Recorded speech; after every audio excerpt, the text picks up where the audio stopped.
আর ভাই এগুলো আমাদেরও তো অনেক দোষ। সব কিছু তো আমরা মানুষের উপর চাপাই দিয়ে বসে থাকি।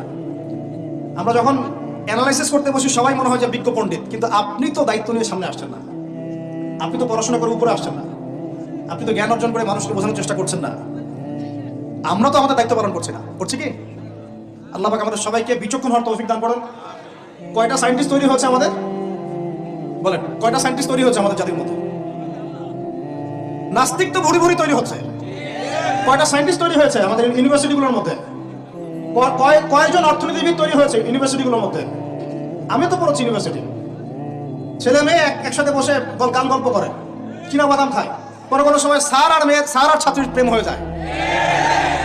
আমি বলছি না কিছুই হয় না, পড়াশোনা তো হয়, সিস্টেম তো অনেক সুন্দর, টাকা পয়সা সরকারি অনেক খাচ্ছেন আপনারা, কিন্তু এখন কথা হচ্ছে গভর্নমেন্টের যে এত টাকা পয়সা খাচ্ছেন, রেজাল্টটা কি দিচ্ছেন? কি জাতীয় উপহার দিচ্ছেন আপনারা? কোন প্রজন্ম উপহার দিচ্ছেন?